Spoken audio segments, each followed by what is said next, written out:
নমস্কার, শান্তন টিভির পর্দায় আপনাদের সকলকে স্বাগত। সাথে আছে দীপান্বিতা। চোখ রাখবো সংবাদে। রাষ্ট্রপতি কালার্স প্রাপ্ত ত্রিপুরা পুলিশ সকলের গর্ব। গত এক বছরে পরিসংখ্যান নিয়ে ত্রিপুরায় অপরাধের ঘটনা হ্রাস পেয়েছে। বৃহস্পতিবার রাজধানীর এডিনগর স্থিত মনোরঞ্জন দেববর্মা স্মৃতি পুলিশ প্যারেড গ্রাউন্ডে পুলিশ সপ্তাহ প্যারেডে 2025 বক্তব্য রেখে এই কথা বললেন মুখ্যমন্ত্রী ডক্টর মানিক সাহা। বৃহস্পতিবার রাজধানীর এডিনগর স্থিত মনোরঞ্জন দেববর্মা স্মৃতি পুলিশ প্যারেড গ্রাউন্ডে পুলিশ সপ্তাহ প্যারেড 2025 অনুষ্ঠিত হয়। অনুষ্ঠানে উপস্থিত ছিলেন মুখ্যমন্ত্রী ডাক্তার মানিক সাহা। মুখ্যমন্ত্রী অনুষ্ঠানে শুভ উদ্বোধন করেন। অনুষ্ঠানে মুখ্যমন্ত্রী ছাড়া উপস্থিত ছিলেন রাজ্যের মুখ্য সচিব জে.কে. সিনহা, রাজ্য পুলিশের মহানির্দেশক অমিতাভ রঞ্জন সহ রাজ্য পুলিশের অন্যান্য উচ্চ পদস্থ আধিকারিকরা উপস্থিত ছিলেন। অনুষ্ঠান শুরু হওয়ার আগে শহীদ স্মারকে গিয়ে মুখ্যমন্ত্রী শ্রদ্ধা জানান। পুষ্পার্ঘ্য অর্পণ করে শহীদদের প্রতি শ্রদ্ধা জানান। এদিন অনুষ্ঠানের শুরুতে প্যারেড প্রদর্শনী হয়। রাজ্য পুলিশ, টিএসআর এবং ট্রাফিক কর্মীরা এই প্যারেড প্রদর্শনীতে অংশ নেন। প্যারেডে অংশ নেন 8টি প্লাটুন। মুখ্যমন্ত্রী বক্তব্য রেখে রাজ্য পুলিশের কর্মযজ্ঞ তুলে ধরে বলেন, রাষ্ট্রপতি কালার্স ত্রিপুরা পুলিশ প্রাপ্ত সকলের গর্ব। তারা সবকিছু দেখে রাখে। দেশের মধ্যে সততার দিক দিয়ে ত্রিপুরা পুলিশ শীর্ষস্থানে রয়েছে। মানুষ অসহায় অবস্থায় পুলিশের কাছে যায়, কিন্তু মাঝে মাঝে কথা আসে রক্ষকই ভক্ষক। এ কথাগুলো দু একটি কথার কারণে আসে। কোনো অবস্থায় যাতে আগামী দিনে এ ধরনের কথা পুলিশের উপর না ওঠে সেদিকে লক্ষ্য রেখে দায়িত্ব পালন করার জন্য আহ্বান জানালেন মুখ্যমন্ত্রী। মুখ্যমন্ত্রী পুলিশ কর্মীদের উদ্দেশ্যে বলেন, ট্রান্সপারেন্সির মাধ্যমে কাজ করতে হবে যাতে পুলিশের উপর মানুষের আস্থা অর্জন হয়। কারণ মানুষ যখন কোনো সমস্যার শিকার হয় তখন পুলিশের দ্বারস্থ হয়। তাই মানুষ যাতে সেই আস্থা রাজ্য পুলিশের উপর রাখে সেদিকে গুরুত্ব দিয়ে দায়িত্ব পালন করার এবং মানুষের জন্য যেভাবে দায়িত্ব পালন করার জন্য প্রতিজ্ঞাবদ্ধ হয়েছে সেভাবে যাতে তারা দায়িত্ব পালন করে, তার জন্য আহ্বান জানিয়েছেন মুখ্যমন্ত্রী। আইন শৃঙ্খলা প্রসঙ্গে মুখ্যমন্ত্রী বলেন, পুলিশ যদি আইন শৃঙ্খলা রক্ষার দায়িত্ব সঠিকভাবে করেন তাহলে ত্রিপুরার উন্নয়ন আরো বেশি সম্ভব। আমরা জানি ত্রিপুরার পুলিশ রাষ্ট্রপতি কালার প্রাপ্ত পুলিশ আমাদের গর্ব, এবং গত বছর আমরা 150 বছর পূর্তি উপলক্ষে ত্রিপুরার যে পুলিশ, সেটা one of the oldest police বাহিনী সারা ভারতবর্ষের মধ্যে। আমরা সবাই জানি পুলিশ আমাদের সব বিষয়ে আমাদের রক্ষাকর্তা, আমাদের ঢেকে রাখেন, যান মান সম্পত্তি সব দিকে পুলিশের উপর সব মানুষের এটা যখন অসহায় অবস্থায় হয় তখন পুলিশের কাছে চলে আসে। মাঝে মাঝে অনেক সময় কথা আসে যে রক্ষকই পক্ষ, অনেক সময় এর জন্য ঘটনার কারণে এই কথাগুলো আসে, এবং কোনো অবস্থায় এই যে কথাটা আমি আশা করি যে ত্রিপুরা পুলিশের মধ্যে সেটা কোনো অবস্থায় প্রযোজ্য নয়, এবং যদি সততার সাথে আমরা কাজ করি। আজকের এখানে আমি ঢোকার সময় আমি যারা শহীদ হয়েছে ত্রিপুরা পুলিশের তাদের প্রতি শ্রদ্ধা জানিয়ে কিন্তু আজকে আমরা এই পুলিশ উইক পালন করছি এখানে, এবং ওনাদের প্রতি শ্রদ্ধা জানিয়ে আমি এখানে পুলিশ বিভাগে যারা আছেন সবাইকে আমি বলবো, আমরা ট্রান্সপারেন্সির মাধ্যমে যাতে আমরা কাজ করি। আমাদের মানুষের আমাদের উপর আস্থা সেটা কিন্তু অর্জন করতে হবে। একটা মানুষ যখন রোগাগ্রস্ত হয় আমরা জানি ডাক্তারের কাছে কিন্তু সে নিজেকে সারেন্ডার করে, তেমনি যখন মানুষ অসহায় অবস্থায় পড়ে, যানবাহন নিয়ে তার বিভিন্ন সমস্যা, আইন শৃঙ্খলা নিয়ে সমস্যা হয়, তখন কিন্তু মানুষ এই পুলিশের উপর সেই বিশ্বাসটা রাখে যে আমি আইনের শাসন এবং আইনের শাসনের মাধ্যমে আমি বিচার আমি পাবো, এবং সেই আস্থাটা কিন্তু আমাদের অর্জন করতে হবে। এবং ত্রিপুরা পুলিশের সেই নাম কিন্তু আছে এবং সেটা অক্ষুণ্ণ থাকবে। আজকে কিন্তু আমার মনে হয় এই পুলিশ উইকে আমাদের এটা প্লেস করা উচিত আমাদের সবাইকে। এবং আমরা বারবার যেখানে বলছি ল অ্যান্ড অর্ডার আমাদের কাছে প্রায়োরিটি বিষয়। যে কোনো রাজ্যের ল অ্যান্ড অর্ডার প্রথমেই কোনো রাজ্যকে যখন তার স্ট্যাটাস বা তার কি অবস্থা সেটা সম্পর্কে যখন সারা ভারতবর্ষে সারা পৃথিবীতে আলোচনা হয়, তখন কিন্তু সর্বপ্রথম যেটা আসে সেটা হচ্ছে আইন শৃঙ্খলা। এবং সেই আইন শৃঙ্খলা যাতে আমাদের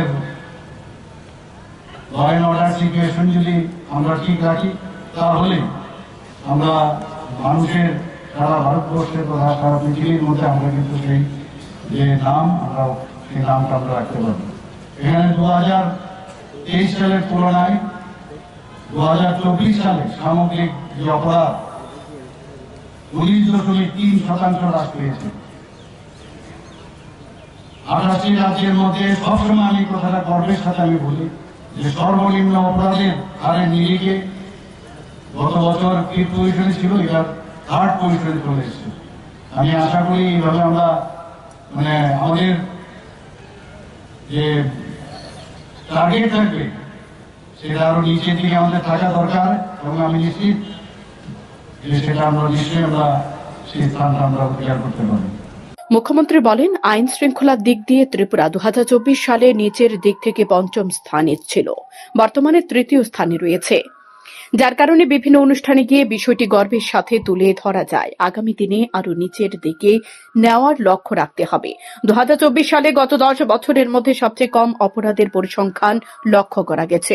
পুলিশের ভূমিকার কারণে শান্তিপূর্ণভাবে লোকসভা নির্বাচন সম্পন্ন হয়েছে, তা অত্যন্ত প্রশংসনীয়। শুধু তাই নয়, যে শান্তিপূর্ণ নির্বাচনের জন্য নির্বাচন কমিশনের কাছে ত্রিপুরা পুলিশ প্রশংসা অর্জন করেছে।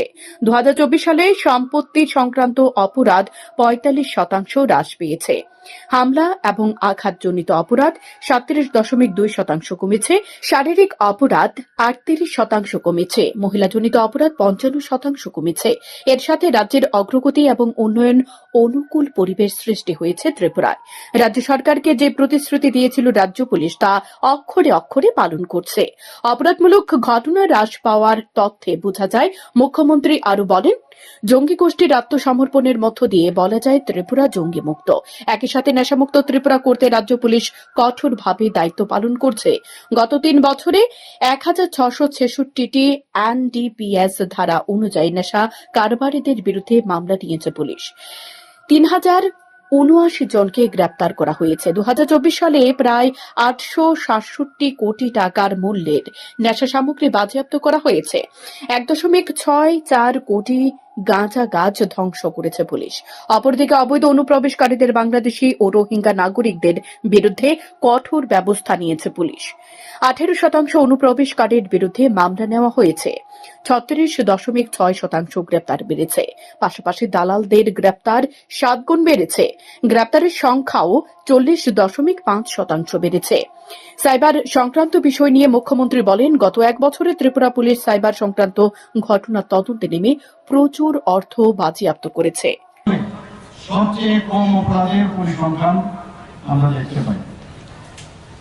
শান্তিপূর্ণ নির্বাচনের কথা যদি বলি, 2024-এ যে লোকসভা ইলেকশন হয়েছে, পঞ্চায়েত নির্বাচন সুষ্ঠু ও শান্তিপূর্ণভাবে, যেটা আমাদের যে পুলিশের যে ভূমিকা শান্তিপূর্ণভাবে পরিচালনার ক্ষেত্রে সত্যিই প্রশংসনীয়। আমরা আগেও শুনতাম যে ইলেকশন নাকি উৎসবের মেজাজে হয়। আমার জানা নেই আগের কি উৎসবের মেজাজে হয়েছে। এখন কিন্তু আমরা যেটা মুখে বলি সেটা কিন্তু আপনাদের মাধ্যমে আমরা করে দেখাচ্ছি। এর ফলে আমরা একটা জিনিস আমরা দেখতে পেয়েছি যে ভোটারদের সংখ্যাও কিন্তু অনেক বেশি বেড়েছে। শান্তিপূর্ণভাবে নির্বাচন পরিচালনা ও সম্পন্ন করার জন্য ত্রিপুরা পুলিশ এবার নির্বাচন কমিশন থেকে প্রশংসা পর্যন্ত লাভ করেছে। 10 বছরের উল্লেখযোগ্যভাবে বিভিন্ন যে অপরাধের সংখ্যা, যেটা আমি বললাম, অনেকটা হ্রাস পেয়েছে। 2024 বিভিন্ন যে প্যারামিটার আমি আপনাদের সামনে রাখতে চাই। 2024 সালে সম্পত্তি সংক্রান্ত অপরাধ প্রায় 45% কমেছে। শারীরিক অপরাধ 38% কমেছে। গাঁজার কথা যদি বলি, প্রায় 75% কমেছে। আঘাত ও হামলা যেটা হয় 37.2% কমেছে, এবং মহিলাদের উপর অপরাধ খুব উল্লেখযোগ্য যে 55% ত্রিপুরার ক্ষেত্রে কমেছে। সেটা রাজ্যের অগ্রগতি অনুকূলের উন্নয়নের অনুকূল পরিবেশ তৈরি হয়েছে। ত্রিপুরা পুলিশের দায়িত্ব অনেক বেশি, এবং ওনারা যে প্রতিশ্রুতি বদ্ধ মানুষের কাছে, এবং সেই দায়িত্ব আপনারা পালন করছেন। এই যে ডাটা থেকে সেটা কিন্তু বোঝা যাচ্ছে।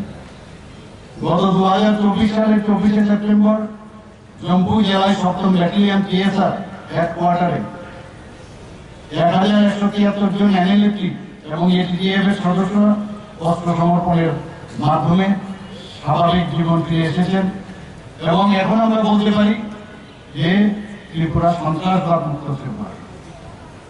এনসিআরবির যে তথ্য অনুসারে প্রতি লক্ষ জনসংখ্যার নিরিখে সড়ক দুর্ঘটনায় মৃত্যু দেশের মধ্যে ত্রিপুরার স্থান নিচের দিক থেকে 6ষ্ঠ পজিশনে আছে। রেজিস্টার যে সড়ক দুর্ঘটনায় মামলা হয়েছে এখন পর্যন্ত 2014 সালে 716 থেকে কমে 2024 সালে 2014 সালে যে মামলা সংখ্যা 2014, এবং সেটা নেমে এখন 716 ছিল, সেটা 578 দাঁড়িয়েছে। এই সময়ে প্রায় 170% যানবাহন বৃদ্ধি পাওয়া সত্ত্বেও কিন্তু এই পার্সেন্টেজটা নেমে এসছে।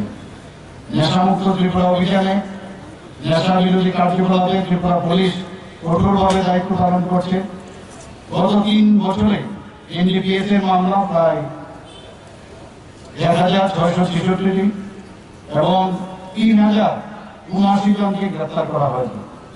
2024 সালে প্রায় 867 কোটি টাকা মূল্যের নেশা সামগ্রী বাজেয়াপ্ত করা হয়েছে, যা যদি আমরা 2023 সালের তুলনা করি প্রায় 106% বেশি। নেশামুক্ত ত্রিপুরা অভিযানের অঙ্গ হিসাবে এবং বেআইনি গাঁজার বিরুদ্ধে মোকাবিলা করতে গিয়ে ত্রিপুরা পুলিশ বাহিনী এবং অন্যান্য এজেন্সির সাথে নিয়মিত যোগাযোগ রেখে বেআইনি গাঁজা ও চারা ধ্বংস করছে, এবং এতে 2024 সালে প্রায় 1.64 কোটি গাঁজার চারা এবং গাঁজা ধ্বংস করা হয়েছে, যা 2023 সালের তুলনায় 132% বেশি। গত 3 বছরে 1586 কোটি টাকার মূল্যের নেশা সামগ্রী বাজেয়াপ্ত করা হয়েছে, এবং গাঁজার চারা ও গাঁজা ধ্বংস করা হয়েছে। মাদক সংক্রান্ত মামলাগুলোর তদন্তের জন্য আমরা ক্রাইম ব্রাঞ্চের অধীনে এসআইটি গঠন করা হয়েছে। অবৈধ অনুপ্রবেশকারীদের বিরুদ্ধে অনেক কঠোর ব্যবস্থা নেওয়া হয়েছে, এবং বেআইনিভাবে যেসব বাংলাদেশি, রোহিঙ্গা শরণার্থী এবং অন্যান্য বিদেশি নাগরিক অনুপ্রবেশ করছে ত্রিপুরায়, পুলিশ তাদের বিরুদ্ধে কঠোর ব্যবস্থা নিয়েছে। 2023 সালের তুলনায় বাংলাদেশি অবৈধ যারা অনুপ্রবেশকারী এখানে এসেছেন তাদের নথিভুক্ত মামলা 18% এবং গ্রেপ্তার 36.6% বৃদ্ধি পেয়েছে। পাশাপাশি সীমান্ত এলাকায় যারা টাউট বা দালাল যারা আছে তাদের বিরুদ্ধে যে মামলা সেটাও প্রায় 7 গুণ বেড়েছে, এবং একই সময়ে গ্রেপ্তারের যে সংখ্যা সেটাও 40.5% বৃদ্ধি পেয়েছে। 2022 সালের তুলনায় 2024 সালে যারা বাংলাদেশি অবৈধ যারা অনুপ্রবেশকারীরা আছেন তাদের বিরুদ্ধে যে নথিভুক্ত মামলা সংখ্যা 238%, এবং গ্রেপ্তারের সংখ্যা 344% বেড়েছে। সাইবার সংক্রান্ত অপরাধের বিরুদ্ধে গত 1 বছরে ত্রিপুরা পুলিশ ব্যাংক অ্যাকাউন্ট থেকে প্রচুর পরিমাণে যে টাকা বাজেয়াপ্ত করেছেন, এবং ক্ষতিগ্রস্তদের তাদেরকে অনেক অংশে ফেরত দেওয়া সম্ভব হয়েছে। 2019 সালে 10 December emergency response support system, যেটাকে শর্ট ফর্মে ERSS প্রকল্প বলা হয়, সেই প্রকল্পে রাজ্যব্যাপী ইমার্জেন্সি নম্বর যেটা 112 চালু করা হয়েছে। এটা 24/7 সেটা চলে, এবং ERSS এর অধীনে AMC এবং AMC এর বাইরে যে রেসপন্সের সময় যথাক্রমে 75% এবং 50% 2023 এর তুলনায় নেমে এসেছে। এদিন অনুষ্ঠানের শেষে মুখ্যমন্ত্রী সেরা পুলিশ অফিসার এবং সেরা থানার অফিসারদের হাতে পুরস্কার তুলে দেন। এবছর কেন্দ্রীয় সরকারের পক্ষ থেকে সেরা পুলিশ স্টেশন হিসেবে পুরস্কৃত হয়েছে বিশ্রামগঞ্জ থানা। মুখ্যমন্ত্রীর হাত ধরে সেরা পুলিশ স্টেশনের শংসাপত্র তুলে দেওয়া হয়। শান্তন টিভি। সরকার চিকিৎসা ক্ষেত্রে সবচেয়ে বেশি গুরুত্ব দিয়ে চলেছে, তাই আইজিএম হাসপাতালে নতুন করে আরও একটি পাকা ভবন নির্মাণ করা হবে। এর জন্য ডোনার মন্ত্রক থেকে 202 কোটি টাকা দেওয়া হয়েছে। বৃহস্পতিবার ইন্ডিয়ান ডেন্টাল অ্যাসোসিয়েশন ত্রিপুরা রাজ্য শাখার উদ্যোগে প্রজ্ঞা ভবনে আয়োজিত 23তম বার্ষিক ডেন্টাল কনফারেন্সে একথা বললেন মুখ্যমন্ত্রী ডক্টর মানিক সাহা। বৃহস্পতিবার আগরতলা প্রজ্ঞা ভবনে ইন্ডিয়ান ডেন্টাল অ্যাসোসিয়েশন ত্রিপুরা রাজ্য শাখার উদ্যোগে 23তম বার্ষিক ডেন্টাল কনফারেন্সের অনুষ্ঠিত হয়। আয়োজিত ডেন্টাল কনফারেন্সের উদ্বোধন করেন মুখ্যমন্ত্রী ডক্টর মানিক সাহা। উপস্থিত ছিলেন স্বাস্থ্য দপ্তরের সচিব কিরণ গিত্তে, স্বাস্থ্য দপ্তরের অধিকর্তা ডক্টর সঞ্জীব দেববর্মা সহ অন্যান্যরা। ডেন্টাল কনফারেন্সে বক্তব্য রাখতে গিয়ে মুখ্যমন্ত্রী ডক্টর মানিক সাহা বলেন, অনেক বাধা বিপত্তি এসেছিল, কিন্তু তারপরও ডেন্টাল কলেজ চালু হয়েছে। আইজিএম হাসপাতালে নতুন করে আরও একটি বিল্ডিং নির্মাণ করা হবে। ডোনার মন্ত্রক থেকে তার জন্য ইতিমধ্যে 202 কোটি টাকা পাওয়া গেছে। নতুন করে বিল্ডিং নির্মাণ করার সময় উপযোগী এবং বাস্তবের সাথে মিল রেখে বিল্ডিং নির্মাণের উপর জোর দেন, যাতে করে একবার নির্মাণের পর যেন বিল্ডিং ভাঙতে না হয়। রাজ্যের যোগাযোগ ব্যবস্থার ব্যাপক উন্নয়ন হয়েছে, ফলে বর্তমানে বদলি নিয়ে কোনো চিন্তা নেই। দন্ত চিকিৎসকদের উদ্দেশ্যে মুখ্যমন্ত্রী বলেন, দন্ত চিকিৎসকদের মধ্যে সবচেয়ে বেশি দেখা যায় একজনের সম্পর্কে অপরজনের সমালোচনা করতে। তার থেকে বিরত থাকার বার্তা দেন মুখ্যমন্ত্রী। দন্ত চিকিৎসকদের মধ্যে যার বেশি দক্ষতা থাকবে তার কাছে বেশি মানুষ যাবে, তাই দন্ত চিকিৎসকদের দক্ষতা বৃদ্ধির উপর গুরুত্ব দেন মুখ্যমন্ত্রী। মুখ্যমন্ত্রী এদিন সর্বত্র পরিষেবা পৌঁছে দেওয়ার জন্য দন্ত চিকিৎসকদের প্রতি আহ্বান জানান। 19 যে আমাদের আইটিআই আছে, সেটা এই স্কিল আর এই স্কিলের আমি বলছি না যে দুটো আকাশ, এটা ডাক্তারদের স্কিল আর এখানে হচ্ছে যারা এই ধরনের ট্রেনিং দিয়ে স্কিল আইটি আইএলটি, সেখানে আমাদের এতদিন ধরে যে ওখানকার যে ইনফ্রাস্ট্রাকচার এত ডাউনগ্রেডে যে 20% মানুষ সেখান থেকে পাস করে তারা অ্যাবজর্পশন হয়। তো সেখানে আমরা এবার তাদের সাথে আমরা চুক্তি করলাম এবং চুক্তি করার পরে এই যে আপগ্রেডেশন হওয়ার পরে 5,000 প্রতি বছর সেখান থেকে এখন তো কম্পিউটার বেস ওখানকার টেকনোলজি এখন পাবে এসব জায়গায়। আমরা প্রায় 700 কোটি টাকা ওটার মধ্যে এবং তারাও করবে আমরা খরচ করছি।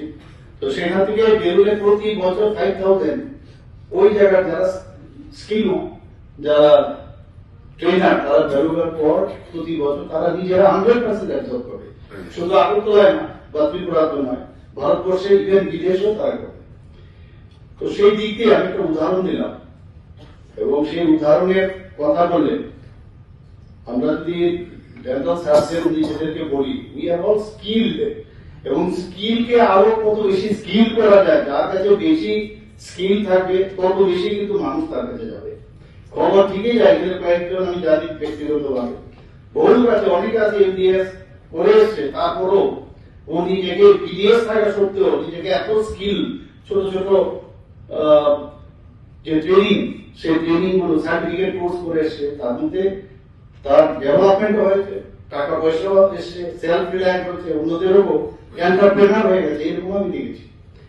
তাহলে ডেন্টিস্ট্রির আমরা কিন্তু একটা উদাহরণ হিসাবে আমরা সারা ত্রিপুরাতে দেখাতে পারি। কিন্তু প্রায় 250 মতো, যে আমি যা খবর আছে আমার কাছে 250 মতো ডেন্টাল সার্জন এখানে আজকে এখানে এসছে। গভর্নমেন্ট ডেন্টাল কলেজ, এখানে ইন্ডিয়ান ডেন্টাল অ্যাসোসিয়েশন যারা মেম্বাররা তারাও এসছে, আমাদের এজিএমসির যারা ডেন্টাল সার্জনরা তারাও এসছে, টিএমসি যারা আছে তারাও এসছে, এবং অন্যান্য যারা রিটায়ার করে গেছে বা যারা প্রাইভেট আছে তারাও কিন্তু এসছে এখানে। আমি আবেদন করবো, ঠিক আছে, এখানে আমাদের সেক্রেটারি মহোদয় নিজেই বলেছেন যে আরো বেশি আমরা প্রাইমারি স্তরে একদম, যেটা আমাদের সরকার বলে যে লাস্ট মাইল অব্দি আমরা পরিষেবা আমরা পৌঁছাবো। 23তম বার্ষিক ডেন্টাল কনফারেন্স সমগ্র রাজ্য থেকে দন্ত চিকিৎসকেরা প্রতিনিধি হিসেবে উপস্থিত ছিলেন। দন্ত চিকিৎসকদের উপস্থিতি ছিল লক্ষণীয়। শান্তন টিভি। আগরতলা রাধানগর বাসস্ট্যান্ড থেকে আইজিএম হাসপাতাল চৌমুহনী পর্যন্ত নতুন করে উড়ালপুল নির্মাণ করা হবে। কর্নেল চৌমুহনীতে চলছে মাটি পরীক্ষা করার কাজ। উড়ালপুল নির্মাণের কাজ পর্যবেক্ষণের জন্য গঠন করা হয়েছে 11 সদস্যের কমিটি। বর্তমানে আগরতলা শহরের সবচেয়ে বড় সমস্যা হয়ে দাঁড়িয়েছে ট্রাফিক জ্যাম। কোনোভাবেই ট্রাফিক জ্যাম নিয়ন্ত্রণ করতে পারছে না প্রশাসন। ট্রাফিক জ্যাম নিয়ন্ত্রণ করতে গিয়ে দেখা যায় বেকায়দায় পড়তে হচ্ছে প্রশাসনিক কর্মীদের। ট্রাফিক জ্যাম বাড়ার মূলত কারণ হল দিন দিন যানবাহনের সংখ্যা বাড়ছে, কিন্তু পর্যাপ্ত জায়গা না থাকায় চাহিদা অনুযায়ী নতুন নতুন রাস্তা নির্মাণের সুযোগ নেই। তাই বিকল্প রাস্তা হচ্ছে উড়ালপুল নির্মাণ করা। আগরতলা শহরকে যানজট মুক্ত রাখতে রাজ্য সরকার নতুন একটি উড়ালপুল নির্মাণের উদ্যোগ গ্রহণ করেছে। রাধানগর বাস স্ট্যান্ড থেকে আইজিএম হাসপাতাল চৌমুহনী পর্যন্ত এই উড়ালপুল নির্মাণ করা হবে। উড়ালপুলের নির্মাণের কাজ পর্যবেক্ষণের জন্য ইতিমধ্যে গঠন করা হয়েছে 11 সদস্যের কমিটি। উড়ালপুল নির্মাণের জন্য ইতিমধ্যে মাটি পরীক্ষার কাজ শুরু হয়ে গেছে। রাজধানীর কর্নেল চৌমুহনী এলাকায় মাটি পরীক্ষা করার কাজ শুরু হয়েছে। মাটি পরীক্ষার কাজে নিযুক্ত এক কর্মী জানায়, উড়ালপুল নির্মাণের জন্য মাটি পরীক্ষার কাজ শুরু হয়েছে। 2টি জায়গায় মাটি পরীক্ষা করা হবে। বর্তমানে মাটি পরীক্ষার কাজ চলছে। এটা উড়ালপুলের জন্য মানে এটা সয়েল টেস্টিং হচ্ছে। মানে কিটা করবো এটা দেখে? এখন এটা সয়েল টেস্টিং।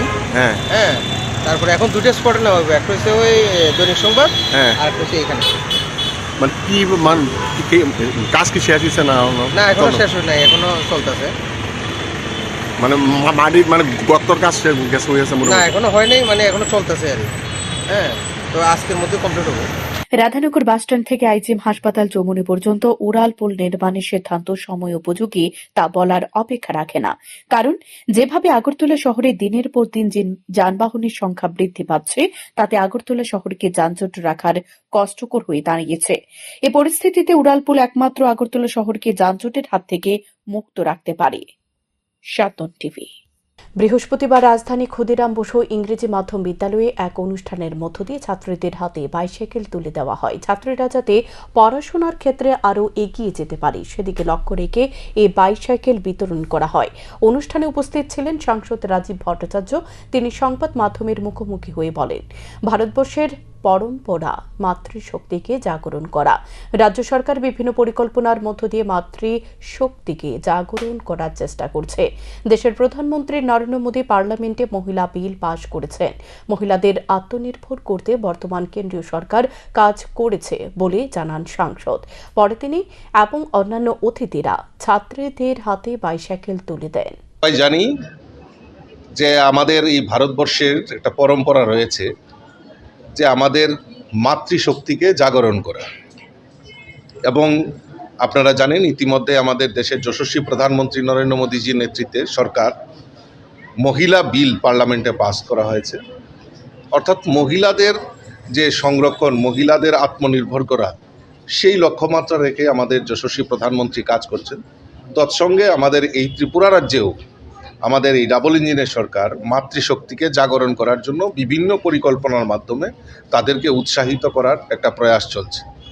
আমাদের কাছে আমাদের এই ত্রিপুরা রাজ্যে ভারতবর্ষের মানচিত্রে নয়, সমস্ত বাইরেও বিদেশেও আমাদের রাজ্যের সোনার মেয়ে দীপা কর্মকার, আমাদের যে মেয়েরা যে সব পারে, সেই জিমনাস্ট দীপা কর্মকার সেটা প্রমাণ করেছে। আজকেও ব্যতিক্রমী নয়। আমাদের এই ক্ষুদিরাম বসু ইংলিশ মিডিয়াম স্কুলের যে সরকার যে সিদ্ধান্ত নিয়েছে, মেয়েদের সাইকেল অর্থাৎ বাড়িতে আসা যাওয়া, প্রাইভেট টিউটার যেখানেই যাবে, মেয়েদেরকে সাইকেল প্রদান করার একটা আমাদের সরকার সিদ্ধান্ত নিয়েছে। বৃহস্পতিবার উদয়পুর সফরে যান মৎস্য দপ্তরের মন্ত্রী সুধাংশু দাস। তিনি উদয়পুর গোমতী জেলা পরিষদের এক পর্যালোচনা সভায় যোগদান করেন। গোমতী জেলার বিভিন্ন দপ্তরের আধিকারিক, 8টি ব্লকের আধিকারিক, পঞ্চায়েত সমিতির আধিকারিক সহ জেলার সব চেয়ারম্যান, পৌর পরিষদ, নগর পঞ্চায়েত ও জেলা পরিষদের আধিকারিকদের নিয়ে এই পর্যালোচনা বৈঠক অনুষ্ঠিত হয়। এছাড়াও এদিনের পর্যালোচনা বৈঠকে ছিলেন বিভিন্ন বিধানসভার বিধায়করা। বৃহস্পতিবার সকাল 11টা নাগাদ এই পর্যালোচনা বৈঠক অনুষ্ঠিত হয়। পর্যালোচনা বৈঠকে প্রাণী সম্পদ বিকাশ দপ্তর ও মৎস্য দপ্তর সহ এসসি ওয়েলফেয়ার দপ্তরের 2024 সালের বিভিন্ন প্রকল্পের উপর গুরুত্ব আরোপ করা হয়। পাশাপাশি কোন জায়গায় ঘাটতি রয়েছে তা নিয়ে আলোচনা হয় এদিনের পর্যালোচনা সভার। দুই দপ্তরের অধীনে বিভিন্ন প্রকল্পগুলি গ্রামীণ অর্থনৈতিক ও সামাজিক উন্নয়নের ক্ষেত্রে একটি গুরুত্বপূর্ণ ভূমিকা রয়েছে। সরকারের এই প্রকল্পগুলি জনগণের কাছে কিভাবে পৌঁছে দেওয়া যায় সে বিষয়ের উপর গুরুত্ব আরোপ করেন এদিনের বৈঠকে। গোমতী জেলার জেলা পরিষদের কনফারেন্স হলে ফিশারি ডিপার্টমেন্ট, এআরডিডি এবং এসসি ওয়েলফেয়ার ডিপার্টমেন্টের রিভিউ মিটিং অনুষ্ঠিত হচ্ছে। এই রিভিউ মিটিংয়ের মূল উদ্দেশ্য হচ্ছে 2024 এবং 25 অর্থ বছরে এই 3 দপ্তরের যে বাজেট আমরা রেখেছিলাম বা যে সমস্ত স্কিম এবং প্রজেক্ট হাতে নিয়েছিলাম সেটার কতটা বাস্তবায়িত হয়েছে, আমাদের গ্রাসরুট লেভেলে কতটা ইমপ্লিমেন্টেশন হয়েছে, এই সমস্ত বিষয়ের উপর আমরা দিনভর চর্চা করব।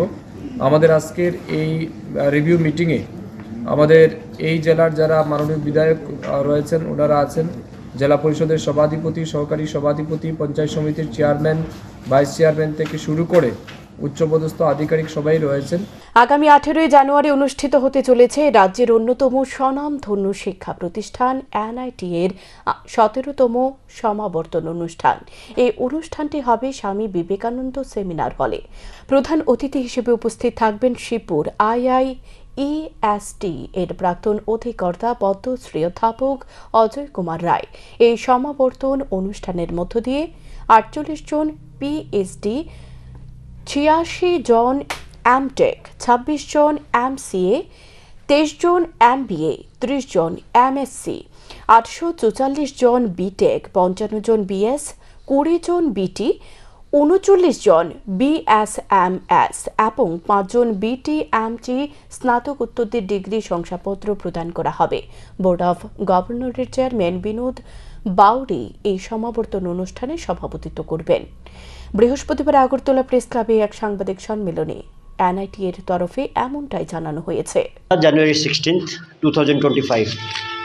The 17th convocation of NIT Agartala is scheduled on Saturday, 18 January 2025.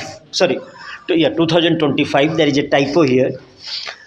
It's actually 2024 convocation being held in 2025 year. 3 p.m. onwards at the Institute campus, Swami Vivekananda Seminar Hall.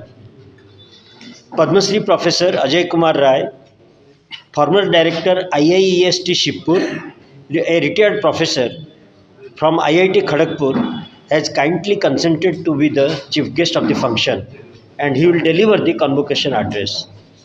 Shri Binod Bauri, Chairman of our Board of Governors, will preside over the function. I am Professor S.K. Patra. I will award the degrees to the graduates. This is by the virtue of the act and the power given to the director of the institute. NIT Agartala, an institute of national importance, was established by the Government of India with a mission to promote excellence in technical education, research in the Northeast region. Presently, we have 5,092 students enrolled. Teliamura থানা এলাকায় সন্ধ্যা রাতে দুঃসাহসিক চুরির ঘটনাকে ঘিরে চাঞ্চল্য। ঘটনা বুধবার সন্ধ্যা রাতে তেলিয়ামুড়া থানা এলাকার করৈলং শিশু বিহার এলাকায় ঘটে এই ঘটনার বিবরণে জানা যায়, করৈলং শিশু বিহার এলাকায় বাসিন্দা দুলাল সূত্রধরের বাড়িতে বাড়ির লোকজনদের অনুপস্থিতির সুযোগে কাজে লাগিয়ে চুরির ঘটনা সংঘটিত করেছে। বাড়ির মালিক দুলাল বাবু জানায়, তিনি কল্যাণপুর কুঞ্জবন এলাকায় কোনো এক নিকট আত্মীয়ের বাড়িতে সামাজিক অনুষ্ঠানে যোগ দিতে গিয়েছিলেন। সে সুযোগকে কাজে লাগিয়ে কে বা কারা এই চুরিকাণ্ড সংঘটিত করে। পরবর্তীতে দুলাল বাবু সহ ওনার পরিবারের লোকজন বাড়ি ফিরে এসে দেখতে পায় পুরো ঘর লণ্ডভণ্ড এবং ঘরের আসবাবপত্র ছড়িয়ে ছিটিয়ে পড়ে রয়েছে। ঘরে থাকা স্বর্ণালংকার সহ নগদ অর্থ উধাও।